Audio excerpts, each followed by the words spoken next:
Pemerintah bersama segenap elemen bangsa kini tengah berupaya mengembalikan wajah damai Indonesia. Presiden Prabowo Subianto menggandeng tokoh-tokoh lintas agama. Semua berkomitmen akan bersama-sama mewujudkan kesatuan dan terus mengumandangkan doa untuk Indonesia damai. Selengkapnya dalam Ulas Utas melangitkan doa Indonesia damai.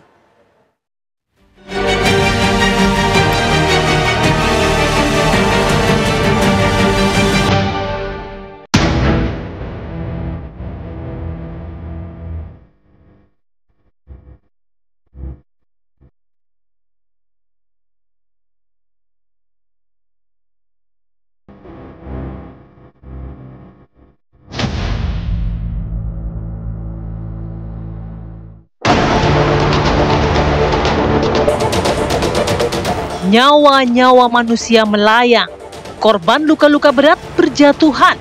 Ada rakyat, ada pula aparat. Mereka menjadi korban aksi anarkistis di tengah unjuk rasa di sejumlah daerah di tanah air pada penghujung Agustus 2025. Bangunan dan fasilitas-fasilitas publik juga luluh lantak oleh aksi yang dituding ditunggangi oleh provokator itu. Presiden Prabowo Subianto dengan lantang mengatakan, aksi para pembuat kerusuhan itu terencana. Ada sekelompok orang ini yang kita lihat ini terencana ini. Datang ke suatu tempat, bukan berasal dari situ, mau membakar, mau merusak, dan menciptakan amarah rakyat, menyerang. Ya, jadi ini keprihatinan saya, tapi tidak ada masalah, kita akan tegas. Saya dipilih oleh rakyat, saya punya mandat dari rakyat, saya disumpah menjalankan undang-undang dasar dan akan saya jalankan. Kalau ada korban yang benar-benar salah adalah yang buat kerusuhan, sampai rakyat tidak berdosa korban. Akibat aksi anarkistis itu, wajah damai Indonesia seperti tersandung. Kini pemerintah bersama seluruh elemen bangsa berupaya mengembalikan situasi Indonesia damai dengan segala cara. Presiden Prabowo Subianto mengajak para tokoh, mulai dari lintas agama hingga organisasi kemasyarakatan atau ormas. Mereka duduk bersama, semua satu hati dan satu suara, bersama-sama menjaga persatuan demi keutuhan bangsa. Kami punya komitmen yang sama terhadap bangsa dan negara ini, bahwa kita semua harus mendukung keutuhan, kebersamaan, dan keberlangsungan bangsa dan negara ini dalam bergulat menuju masa depan yang lebih baik. Satya Mitra, kita berkawan, bersinergi seluruh ormas-ormas keagamaan seperti sekarang ini dalam bentuk kekeluargaan yang luar biasa. Kita mengajak kesadaran kita sebagai anak bangsa, mari kita bersatu untuk percaya kepada Tuhan Yang Maha Kuasa. Kita selalu berdoa agar Indonesia tetap dan menuju damai. Pertemuan di istana juga menjadi pintu menyampaikan suara hati rakyat. Para tokoh lintas agama mengaku blak-blakan pada Presiden Prabowo. Kami bicara sangat terbuka, sangat transparan, karena Presiden juga berbicara dengan sangat transparan apa yang dia rasakan, apa yang ia lihat. Kami bicara tentang pajak yang memberatkan rakyat, kami bicara tentang korupsi, kami bicara tentang kepongahan dan perilaku pejabat di ruang elit, flexing dan lain-lain.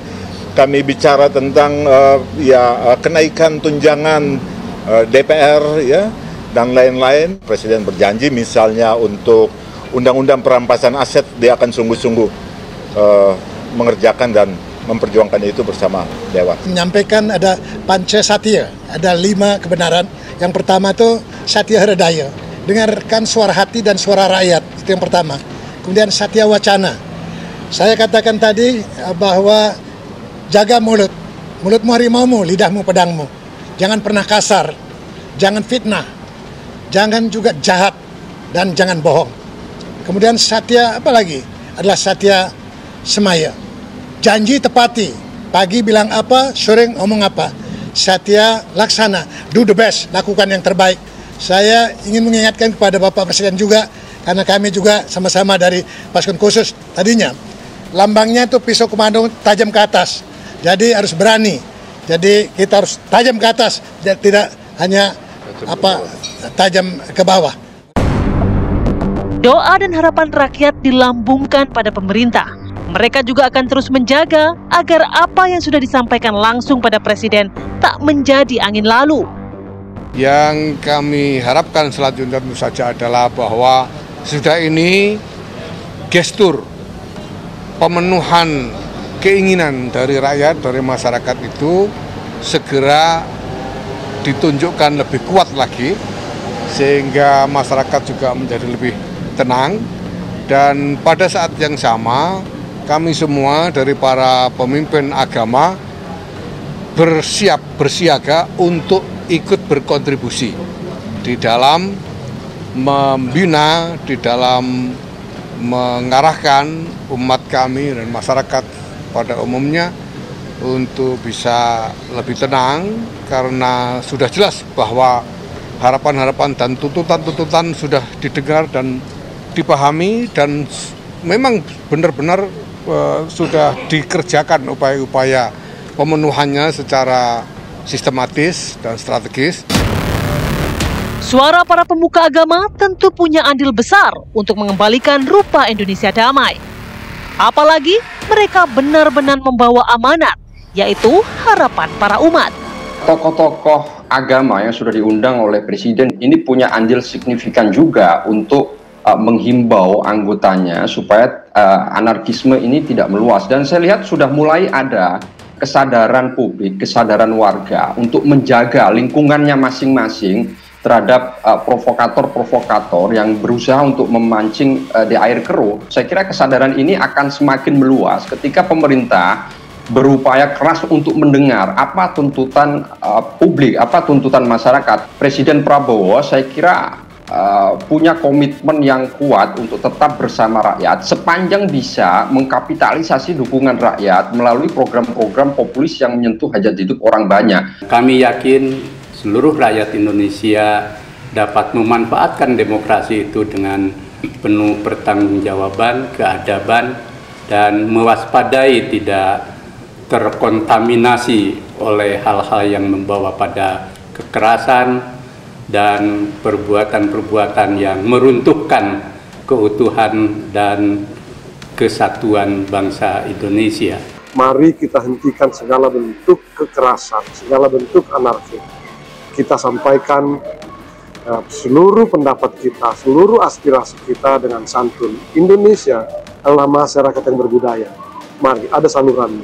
Kalau saluran tersumbat, ada cara lain untuk menyampaikan itu. Kita buka bersama-sama tanpa harus melalui kekerasan. Harapan bangsa Indonesia bersatu dan tak porak-poranda oleh apapun juga terus dikumandangkan. Di sejumlah daerah, doa-doa tanpa ada putus terus dilangitkan. Meminta agar rakyat tak sengsara, sungguh-sungguh merasakan Indonesia yang damai.